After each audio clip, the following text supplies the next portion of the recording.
Be very careful what you wish for. Okay, that is a saying. And in a moment I'll explain why I'm saying that. Now it is very clear, all signs are very obvious on the ground, that we are going back to maandamano. Okay? And indeed even the government is preparing for it. Interior CS Kithure Kindiki has started issuing threats. Demonstrations are not allowed. Damage of property, etc., etc. Hey, hold on a minute. Did I say demonstrations not allowed? That's exactly what the Interior CS said. But we all know that it is a right enshrined, dug very deep into our constitution, that Kenyans who have sovereign rights, who employ leaders and politicians, including Kithure Kindiki, are allowed to demonstrate. But according to the UDA government, all demonstrations lead to the damage of public property. Okay? Although the evidence on the ground says different.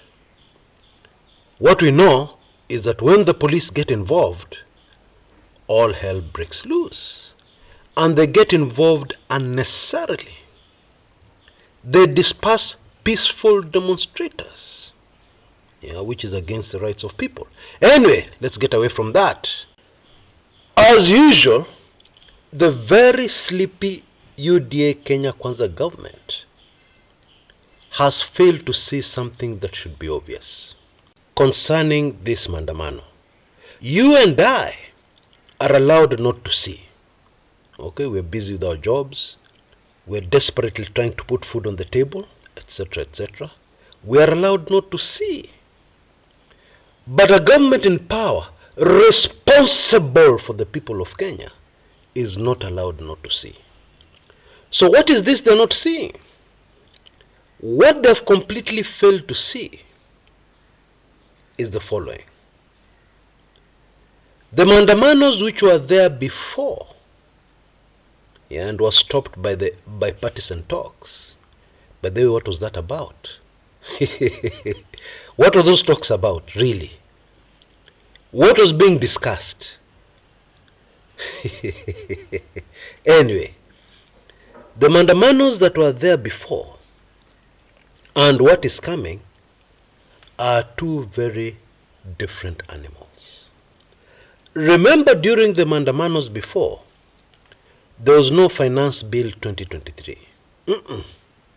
It didn't exist. People are not discussing it. That's what I mean. It was not at the top of the agenda. That's what I mean. Yesterday, in a very deep rural area, I had a woman who I suspect has never gone to school saying, hii finance bill ikikuja, inakuja kumaliza. Sasa watu warudie Mungu wao, kwa sababu sisi kwisha. Wale watapita, meaning wale watasurvive, watakuwa wachache. Kwa sababu hii serikali imesema tupende tusipende inapita. I must confess I got shocked. I was surprised. Because I did not believe that ordinary Kenyans down there kabisa would be able to speak like this. Tena an old woman who I suspect didn't go to school. That was not there when Kenyans last went to the streets. Delayed salaries had not really started to bite when Kenyans last went for maandamanos. Also, when Kenyans last went for maandamanos, people were able to use their National Health Insurance Fund card. You go to hospital, most of the bill, if not all of it, is paid by NHIF contributions. The position today, kwenda utafute pesa. The government has no money to honor NHIF bills. And I can go on and on. Bottom line, Kenyans, and I've said this before, but now it should be very clear, prepare for the mother of all demonstrations. And there's something else very important. The demonstrations before, although disguised, were about opening the servers. Yeah, we want to know who really won the elections. That is what they were really about. But the very smart Azimio politicians made it look like that was agenda number 2. Agenda number 1 was the high cost of living. Yeah, and by then, to be honest, things were not so bad. Unga was not knocking on the door to be 300 shillings a packet. No. Now, I don't want to burst your bubble, because I know many of us have been wishing for exactly this. The mother of all maandamanos. But as I have said right at the beginning of the show today, be very careful what you wish for. And I'm not here to disappoint you. I'm just here to give you the reality, the truth. Okay? Now, this mother of all demonstrations, in all likelihood, will end up with violence. Why do I say that? Because the approach of this government, the policy of this government, is that demonstrations are illegal. And therefore the police will get involved, the riot police, to disperse people. But what happens when the police on the ground, the boots on the ground, to disperse the people, are greatly outnumbered by the people demonstrating? What happens? You tell me. And this will give you, dear, the perfect opportunity to tell us that they were right. Demonstrations are violent and they result in the destruction of property. And therefore they will have cause to ban demonstrations. And by the way, I know how you're thinking. Let me just spell it out. One massive demonstration is not enough to remove the UDA government. It's not. It's not enough to remove Ruto. And there's something else that will take place during those mother of all maandamanos that is loading. That thing is called looting. Now, Azimio have been very disciplined. They've been very careful. They have taken precautions to ensure that when they are demonstrating, there is absolutely no looting.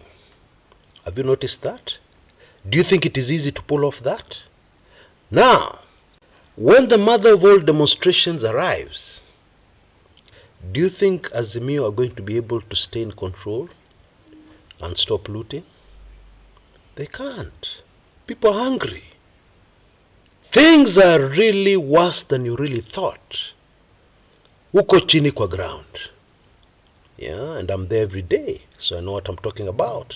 I'm not an armchair analyst, sitting here, spewing and generating theories from what I think. Please allow me an aside here. Yesterday I released a video, about the George Saitoti Orwa Jode chopper crash.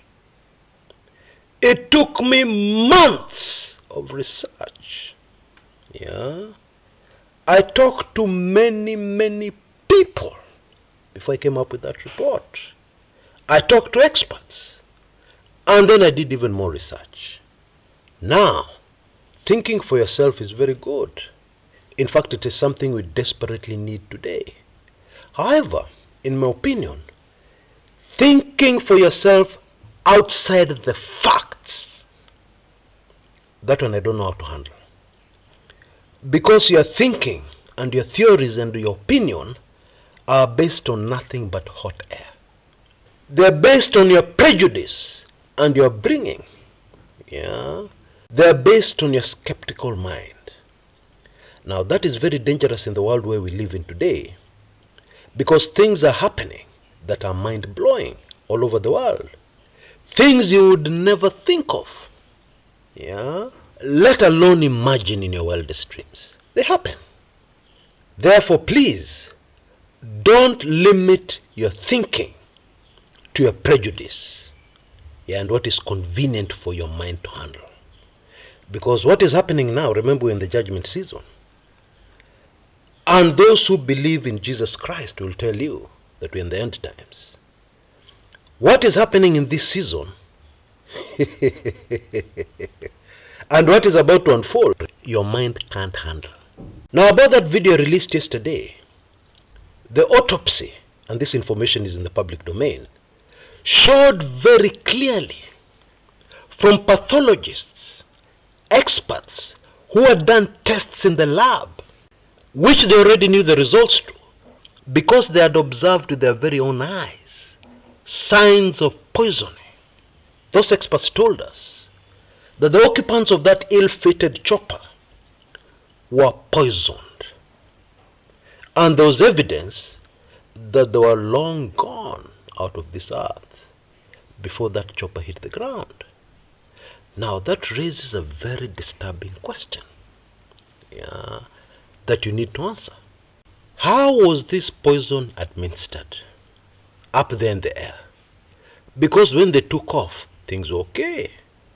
In the first few minutes of flight, things were okay. People were healthy. And therefore, using logical thinking, yeah, let's put aside the information I gathered for that video. Yeah, let's just use logical thinking. There are only two possibilities. That we had somebody who administered it who was amongst the victims.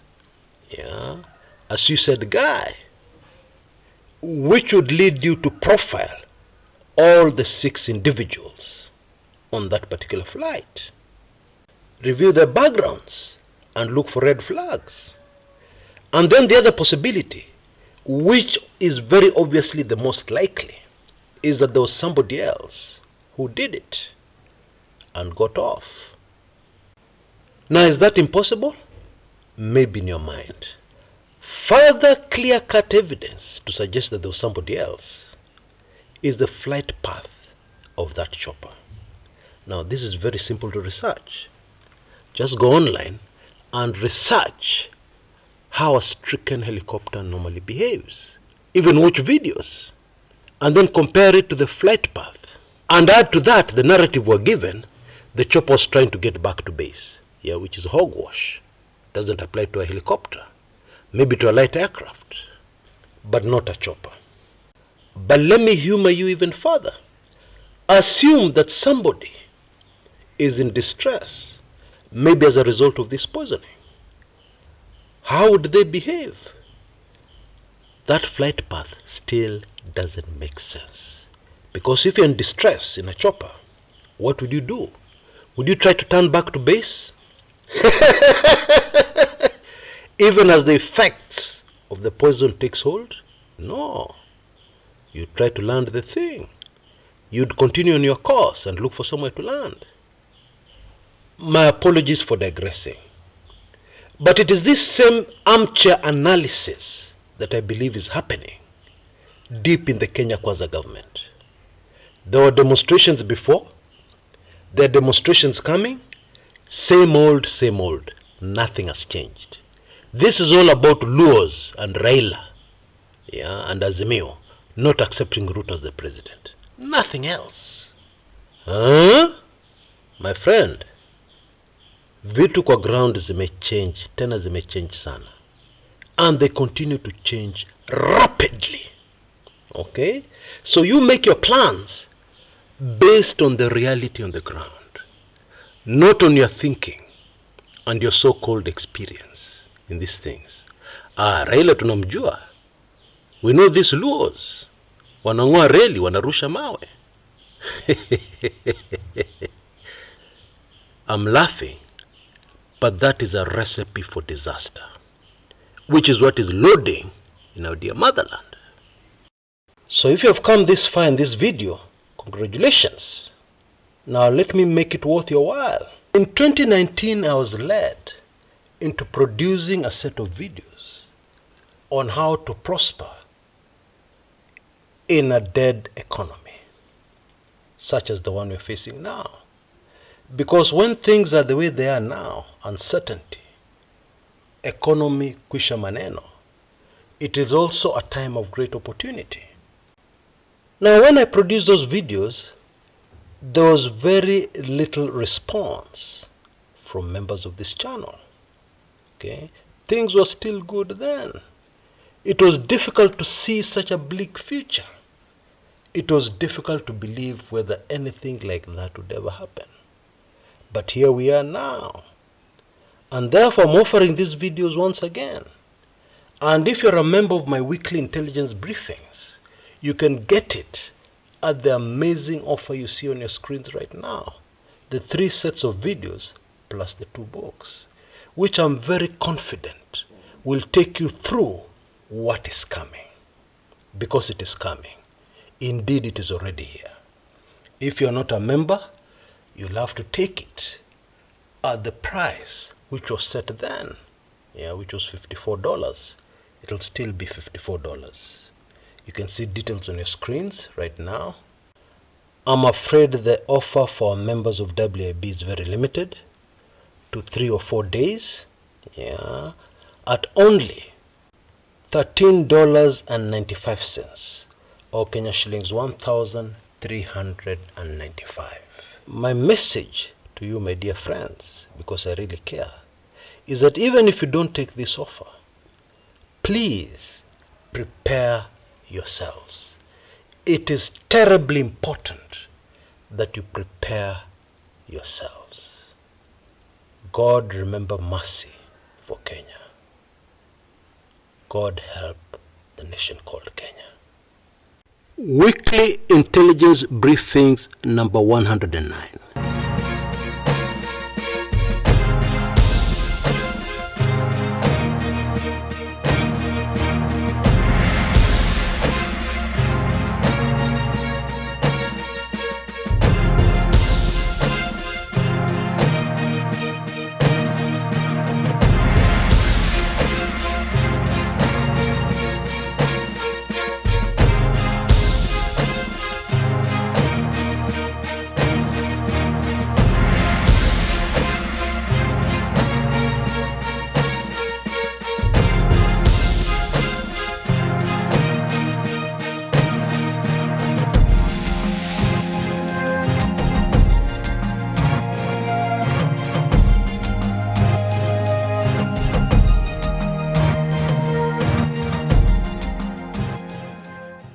Until next time, this is Kshs Kumekucha.